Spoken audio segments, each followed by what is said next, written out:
Olá pessoal, estamos aqui com mais um vídeo e esse vídeo é muito importante para quem vai fazer a prova do Enem esse ano, tá? Então eu vou dar dicas valiosas nesse vídeo porque o assunto é um assunto que normalmente cai no Enem, tá? Então faz parte também do nosso cotidiano esse assunto, vocês vão entender porque eu vou dar dicas e vou explicar para vocês.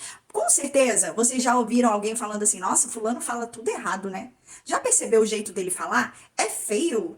Nossa, então, né? Esse assunto na linguística tem um nome e nós chamamos de preconceito linguístico. E é real, né?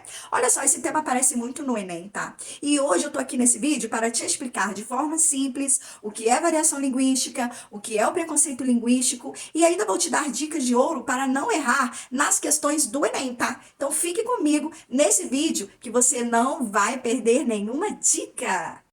Pessoal, primeiro nós precisamos entender uma coisa muito importante, tá?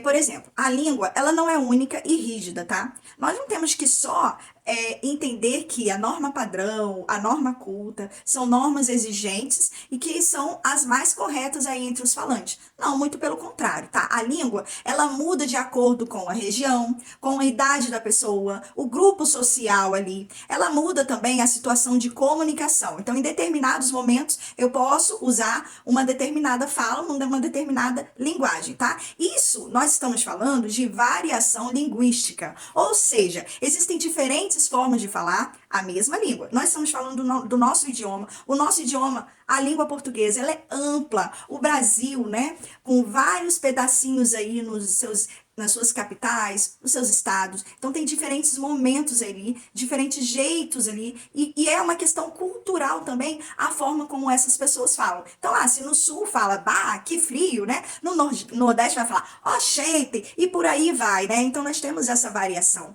Ela é rica, ela é cultural e ela faz parte do nosso cotidiano. Essa mistura é o que agrega ainda mais ao nosso país. Então, não ter preconceito do jeito de falar de cada cantinho do Brasil, isso já é um primeiro passo, que nós não deveríamos ter preconceito.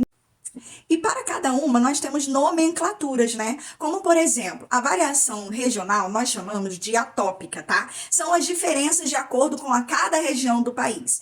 Por exemplo, a mandioca aqui no Rio, né, no estado do Rio, nós falamos mandioca, mas tem certos lugares que fala aipim ou até macaxeira, tá? Então é o mesmo alimento de formas diferentes de se falar.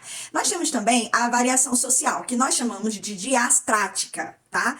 Elas são correspondentes, tá? As diferenças entre grupos sociais, tá? Exemplo da linguagem popular com a linguagem formal, tá? A linguagem que aquelas pessoas daquele grupo, né, falam, as pessoas de uma comunidade, as pessoas de uma classe social mais alta ali, tem um nível maior de escolaridade, aí eles usam um jeito de falar mais formal. Então, a formal versus a popular, certo?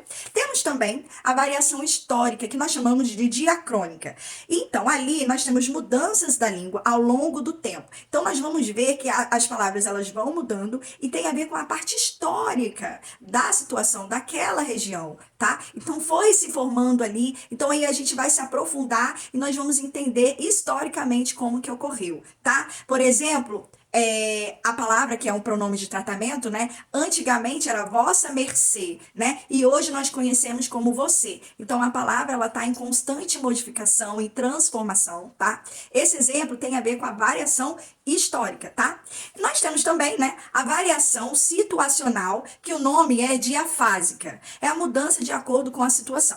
Por exemplo, na escola, né, nós temos uma linguagem bem informal. Eu gosto de conversar com os meus alunos através de gírias, de uma maneira mais coloquial, porque eu acho que assim eu aproximo, né, professora se aproximando mais do aluno, né? Eu acho que isso é uma forma que eu consigo, né, me aproximar mais deles, né? Então eu consigo ganhar ali a credibilidade com eles.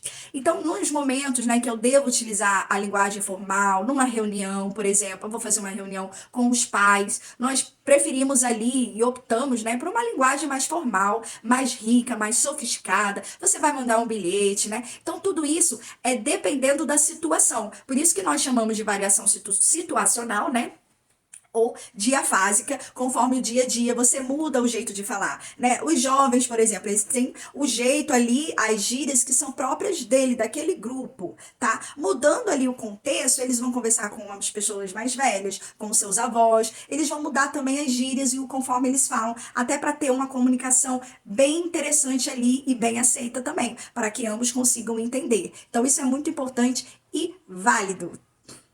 Falamos bastante aí sobre variação linguística, né? Agora eu vou falar um pouquinho sobre o preconceito linguístico, que infelizmente ainda existe, né? Agora, vem um ponto muito importante. O preconceito linguístico é julgar alguém pela forma como ela fala. Gente, como isso é antigo, né?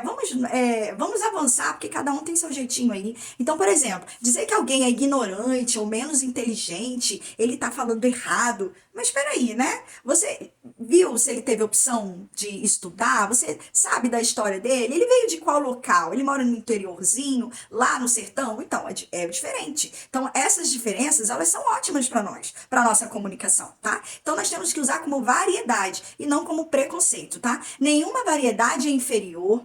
Cada forma de falar tem seu contexto social e cultural. Ou seja, não existe língua feia. Linguagem mais correta que a outra. Não, existe. O que que existe? Situação, né? Uma situação diferente da outra. O uso da linguagem vai ser modificado ali através da situação, tá? Então, como eu falei, não existe certo e errado nesse tipo de situação.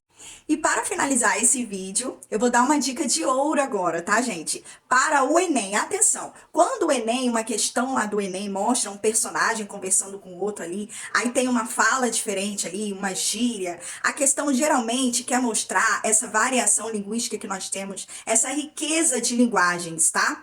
Não é específico o erro de português que é importante ali, não. Olha essa dica aí, então você quer perceber a variação.